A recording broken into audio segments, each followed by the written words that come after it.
Good morning or good afternoon or good evening, everyone, depending on where you are in the world. This is NP Sladen with the Mind World podcast. I'm your host together with Jean Roux. Jean is not joining us this morning, even though I know that he really wanted to. Today, we've got a very special guest as we approach our 50th episode of the Mind World podcast. We're excited to be able to speak to more and more people and also people who are speaking to more and more other people. Our guest today is definitely no stranger in the technology environment, and he is Tom Raftery. Tom, welcome. MP, thank you so much for inviting me to come on your podcast, and congratulations on approaching the 50th episode. That's really a key achievement, I think, because many podcasts, they get this thing called pod fade, where they go for 10 episodes or so, and then they start to lose energy and it dies off. So hitting nearly 50 is a great achievement. Congrats on that. Yeah, thank you very much. Tom is a global vice president for SAP and Innovation Evangelist. That sounds great. A futurist. But Tom, you're an international keynote speaker. I mean, so you certainly have made the rounds and many people have heard you speak. And I'm sure you've got to do lots of study and reading to keep it fresh, don't you? Yeah, that's a huge part of my job, is constantly reading stuff. And it's great because that's what I love doing. I love absorbing information all the time. The first thing I do when I get up in the morning is I reach for my phone and I start going through the different feeds that I have set up around different information sources that I like to pull information from. So I'm always scanning the latest what's coming down the line. And, from doing that, you start to create trend lines. So you start to see, well, this particular industry was here 5 years ago. Today it's here. And so in 5 years' time, logically, it's going to be over there because that's the way the line is going. So you start to see these things happening and these kind of patterns emerging. And then you start to be able to say with some little bit of confidence, as long as pandemics don't come along in the middle and screw up all your projections, you can start to make some kind of predictions about where things are going. Yeah, I'm going to make a note to talk to you about the pandemic, and not only whether it screwed up your predictions with regards to timelines, but also with regards to content. But before I go there, I do want to give you an opportunity to just tell our listeners a little bit more about you. Many people would like to think of themselves as armchair futurists and so on, but not many people get paid to do that job. So how did you become Tom Raftery? That's a long journey, and we have a short podcast, so I'll try and summarize it a little bit. I'm a biologist by training. I didn't study computers. I did study computers in university, but only for a short time. It wasn't a big part of my course. So I'm a biologist by training, and I've always had an interest in the natural world and biology. And there was, when I finished my degree, I started doing postgraduate research towards a PhD, and while doing that, I got kind of hooked on computers. And so my two real passions in life are kind of technology and the natural world, ecology, sustainability, call it what you will. And these two are now, coming together nicely, which is great.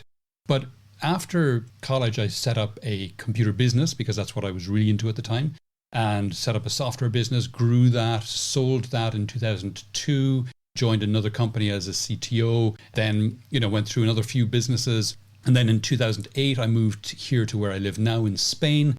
And I came here for personal rather than professional reasons. So I didn't speak Spanish at the time. So I needed a job that would allow me to work remotely. Right. So I was a bit ahead of the curve on the working from home one. Allow me to work remotely through English while living in Spain. So I managed to get a job with an industry analyst firm as an industry analyst because I had been quite out there already and I was very forward in social media and quite a profile. So It was easy enough to land a decent job. I had a good few offers at the time, which was nice. And so I started working for this industry analyst firm, and I led their practice around energy and sustainability. And I did that for about 7 years. And then towards the end of 2015, two different organizations approached me independently and said, listen, Tom, if you ever think of leaving Red Monk, come and have a chat with us. And I hadn't, because I was kind of comfortable, which was never a good place to be. And that kind of planted a seed. And so, the start of 2016, I said to the guys, look, I'm out. And I wrote a post on my blog saying, I'm leaving Red Monk. I am talking to a couple of companies at the moment, but there's nothing signed yet. So if anyone else wants to get in touch, feel free. And I had some really interesting conversations come out of that. Elon Musk picked up the phone and asked me to come and join him in Tesla. And the issue around that offer was tempting and all as it was, he wanted me to move to Palo Alto. Right. And I've got this lovely home in the south of Spain with, I know you can see there behind me, there's a pool and big gardens and lemon trees and cherry trees and orange trees and nice driveway and the whole thing. If I was to try and get that in Palo Alto, that would be tens of millions. Sure. So moving to Palo Alto would have meant a big step down in quality of life for myself and my family. And if I was in my early 20s with no family, that might not have been an issue, but this was an issue. So SAP came along and offered me the role that I am in now. And I said, absolutely. Well, first of all, I said to them, I don't know, because I want to stay living here in Seville. And they said, we don't mind. I said, okay. Well, I have these social media accounts and, I have this YouTube channel and I said, I don't want to set up new ones, because I'm working with SAP. And they said, no, we want you to keep those. That's where your audience is. Absolutely. And, everything I said to them, they were like, yeah, that's fine with us. So they made it really easy. So I joined SAP in 2016. And to be honest, I haven't looked back. I've enjoyed every second of it. I've had great fun. Yeah. And it's in one of these SAP specific events. I think it was 2017, if I'm not mistaken, that you and I met. Sapila. Yeah. Yeah, Sapila in South Africa. And I was doing a talk together with Adriana Moret on extraterrestrial mining and bringing back space resources, or I should say utilizing space resources and building models for that.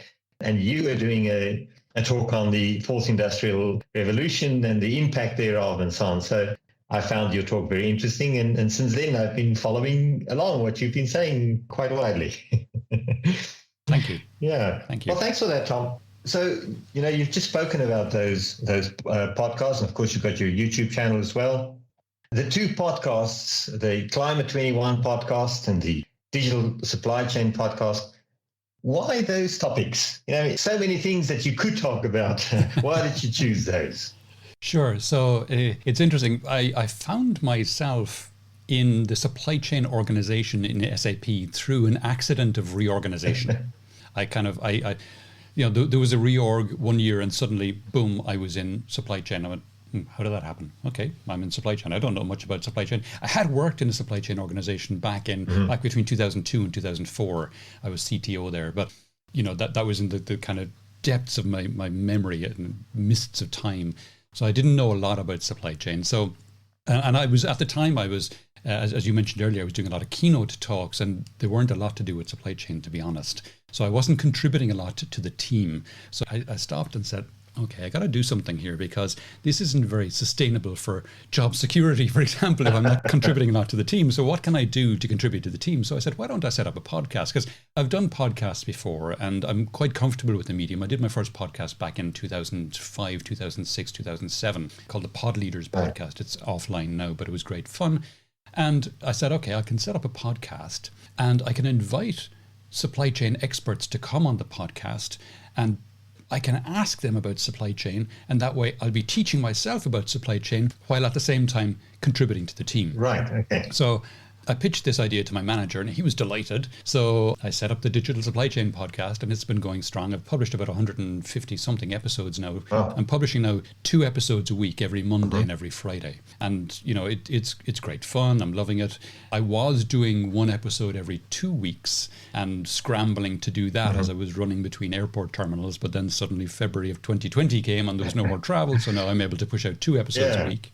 And then the Climate 21 podcast, that came about because I heard internally that SAP had this Climate 21 project going on. So I approached the solution owner, Toby Croucher, who I have known for a long time. I approached Toby and I said, listen, Toby, could I help with this? I know it's not part of my organization, but could I help with this? Could I set up a podcast? And he said, oh, I'd be delighted. So I set up a podcast on that, started last December, and I'm pushing out 1 episode a week of that. It goes out every Wednesday. So now I have the supply chain on Mondays and Fridays and the climate one on Wednesday. And then I've got the other days of the week to scramble to try and do the rest of my job as well. So it's good fun. It's good fun. Yeah. Oh, that's fantastic. It's interesting, the digital supply chain topic. I had a chat with a partner of ours who is also involved with us in in digital supply chain optimization and connecting, we're heavily involved in mining, connecting mining technical schedules with supply chains in order to optimize that, and also investigating the connection of the supply chain outside of the gate of the mine into the community and so on. It seems to me like this whole supply chain topic has suddenly exploded, that everyone's talking about how to not only optimize supply chains, but also responsibly manage supply chains. Yeah. I mean, the supply chains were, up until kind of January, February 2020, they were seen as a cost center. Yeah. And, supply chain managers, their job was to try and make them as efficient as possible, as cost efficient as possible. So this was something that made them quite brittle. Right. As it happened. And as we saw when, the lockdowns came in March of last year, suddenly you saw shortages and you saw bare shelves in supermarkets and things like that. And you had all these funny things going on about toilet roll and stuff like that.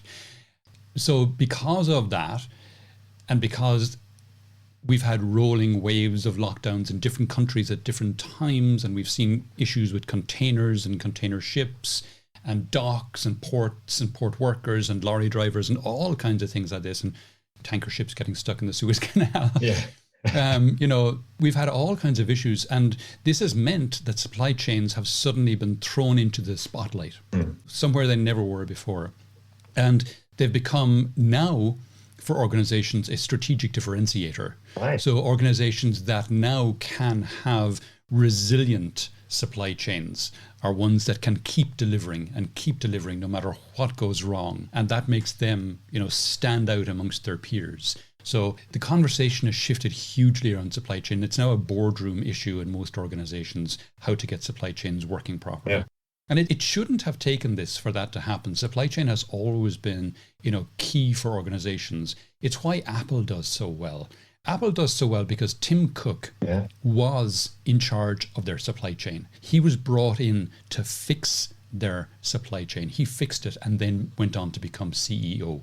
And that's what has made Apple be where they are today. They were in deep doo-doo for a long time. Steve Jobs came in, he fixed their product lineup, but they still had supply chain issues. They brought Tim Cook in, he fixed their supply chain, and they boomed from there. So this has been a big time for supply chains, and it's going to continue to be, because things are going to continue to get more rocky. I mean, you mentioned supply chains and the need for them to be more sustainable. It wasn't the word you used, but it was what you were alluding to, I think. Sure. But the whole issue around climate change, for example, is going to have massive impacts on supply chain. And that's going to continue to be the case. We saw this summer here in the Northern Hemisphere, your winter. This summer in the Northern Hemisphere, we've seen massive floods in Europe, in China, in India, flash floods in the US. There was one in, I think it was Tennessee a couple of days ago, which killed like 12 people. These kind of flash floods that were once in a lifetime of events are now becoming once in 10-year events, and soon will be annual events. And those kinds of wildfires that we're seeing as well, this huge one in Siberia at the moment that's been going on for months, the largest one on the planet, larger than all the other wildfires combined. So these wildfires are happening as well, and droughts in the western US. All of these things are starting to impact supply chains as well, and they're going to become more common.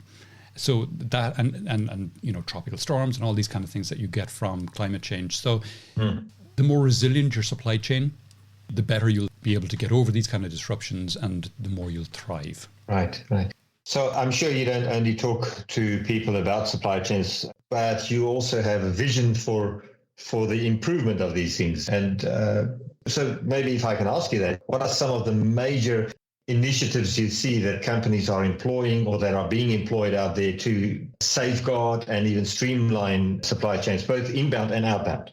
Yeah. So the two things that I think organizations are embarking on are changing their planning mechanisms to be cloud delivered, using cloud delivered planning solutions rather than Excel spreadsheets, for example, which a lot of organizations have been doing. But once you have one that's cloud delivered, it means you can update your planning very, very quickly. Right. So organizations, often did their planning on a monthly basis or even every 2 months or so. Whereas now, because things are in such flux, you start to see them doing it weekly or even daily. And if you have a cloud delivered solution, it allows you to do that even more easily. And, everyone gets to see the latest at the same time. So that's one key change that organizations are doing. They're moving to cloud delivered planning solutions. The other big one is, and I would say this, wouldn't I? They're moving to more digitization of their supply chain, hence the Digital Supply Chain podcast. And what that delivers is end-to-end visibility down through the supply chain. And once you have that, that gives you massive resilience. So once you have better planning in place and more dynamic planning in place, combined with the end-to-end visibility, those two together give you huge resilience in your supply chain. And I shouldn't be promoting my podcast on your podcast, but no, please go ahead. For people who are interested in that, there are loads of examples that I have done that I've documented on my supply chain podcast. There's a great one with a guy called Jeff Markey from Coca-Cola who talks about their end-to-end visibility program in Coca-Cola for digitizing their supply chain.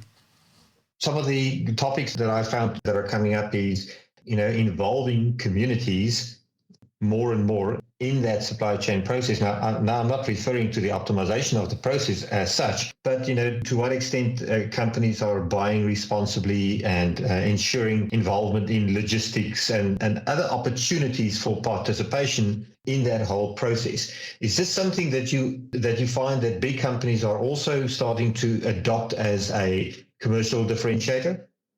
Yeah, I think in general, companies are starting to realize that they have to be more responsible. Right. And there's a number of reasons for this. First of all, in terms of attracting customers these days are becoming more sensitive to an organization's brand. And if the organization has some kind of branding issues, maybe they've been highlighted for using child labor, or maybe they've been highlighted for their emissions or whatever it is, then you'll find that particularly younger customers start to become very sensitive to that and start to drift. And that's a risk. So organizations, who are concerned about brand risk and brand exposure tend to be more responsible. And that's a big trend. And then you also have the idea of recruitment and retention of employees. Because I was talking to a former Timberland exec, for example, a few days ago, and he was telling me that when he was working in Timberland, the biggest thing they got from their sustainability initiatives was the ease of getting good candidates for recruitment and the ability to retain them, because the costs of recruitment are very high. And then the costs of losing employees, if you can't retain them, make the recruitment costs go even higher again. But if you can get good people day one and manage to keep them, that keeps your costs way down. So having your employees be proud of the company that they're working for because the company is doing the right thing is hugely important, not just for attracting customers, but it's also important for attracting and keeping good employees, because that's who you want to attract and keep, obviously. Yeah. A few days ago, I read that some Australian banks have started to review the capital that they make available for companies, specifically mining companies in the coal industry or the fossil fuel industries. And there does seem to be this corporate activism that is going on that's also pushing this message that says, well, you know what, not only do we desire a certain kind of company to participate, but we will reward those that are doing or that are acting responsibly with people as well as the planet. Yeah.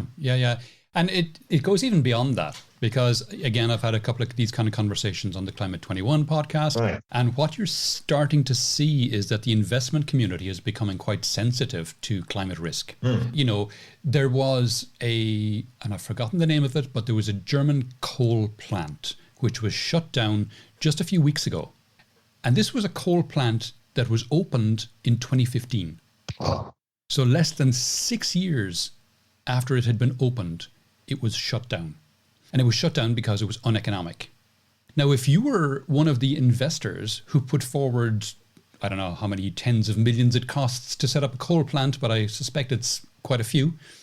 If you were one of the investors who put forward some of those tens of millions and 6 years later your coal plant was being shut down, that's a massive stranded asset. Yeah. And that's going to become more and more the case, not just for coal plants, because coal plants now globally are almost completely uneconomic, but also as the price of carbon goes up and as people become more sensitive to it, it's going to happen to gas plants as well.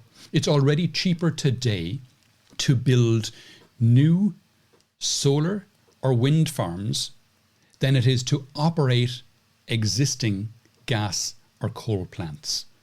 And I mean, that... But Tom, if you don't mind me interrupting, isn't that an artificial cheapening that you're talking about? I mean, carbon credits cost money, but that's not an absolute reflection of the real cost to run a carbon-heavy industry. It is rather something that is imposed in order to reach a specific goal, isn't it? No.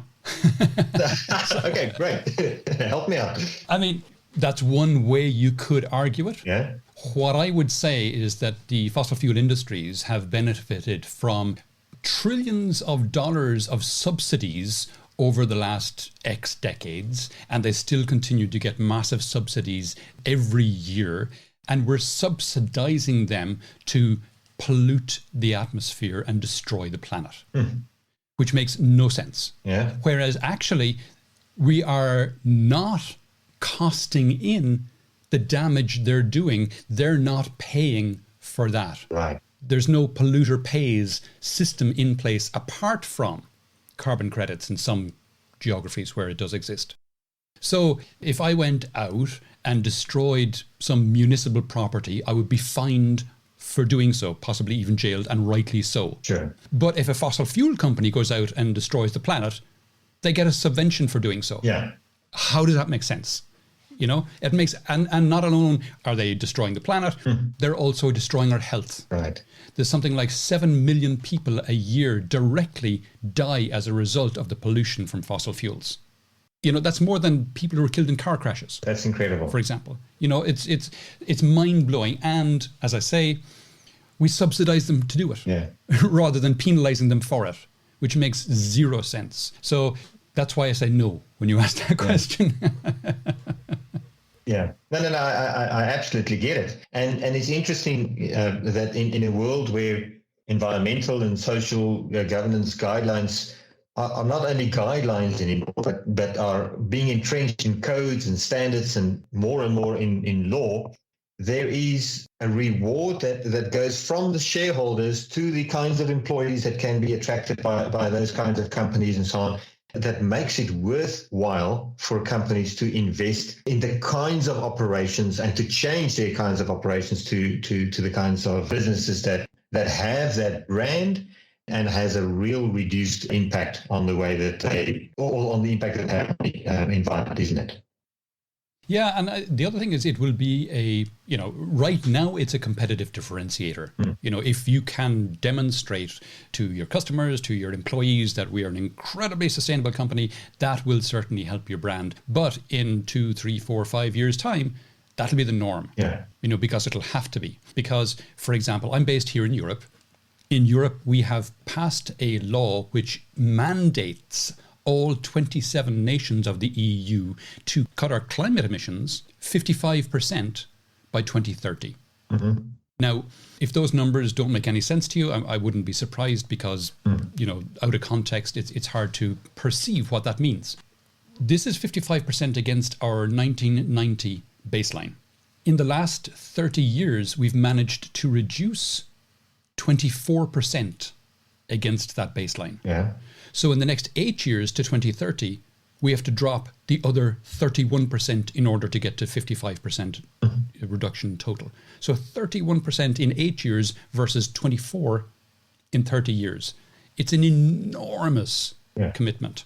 And it's legally binding. It's legally binding on all 27 countries. So there's going to be all kinds of legislation passed between here and 2030 to mandate that organizations reduce their emissions. And they'll do things like, I mean, one of the first things that will be mandated is measuring and reporting emissions. Right. That's just the baseline right there.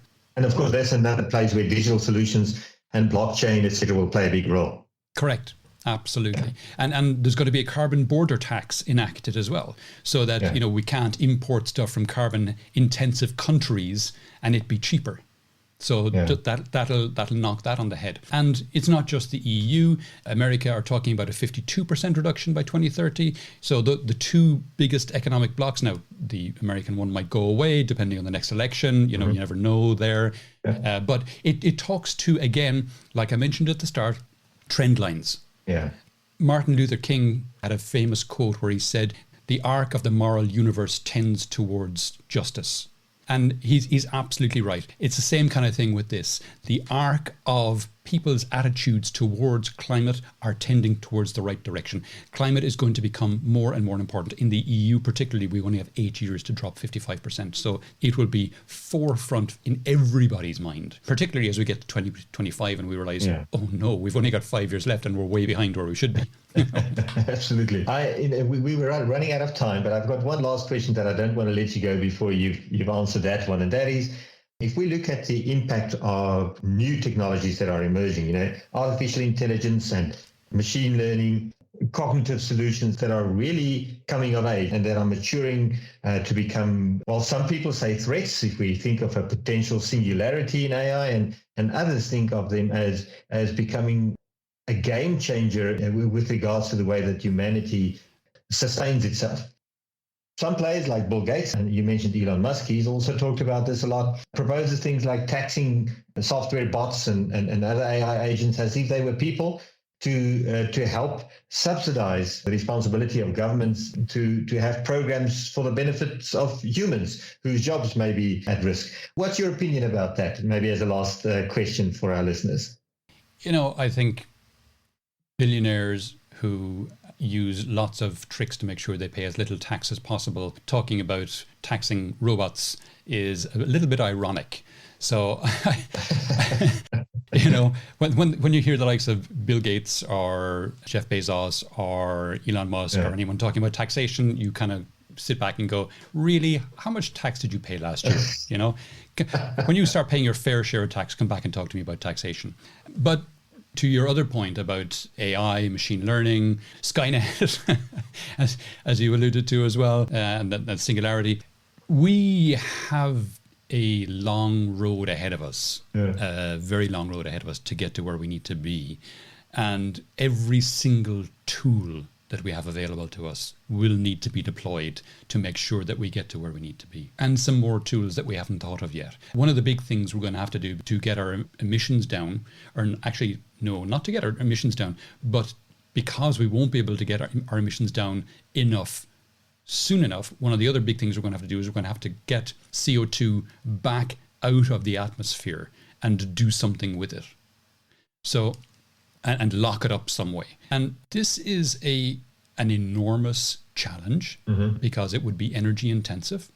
And we are talking about literally tens of billions of tons of CO2 that we need to suck out of the air and store somewhere safely every year. 20, 30 billion tons.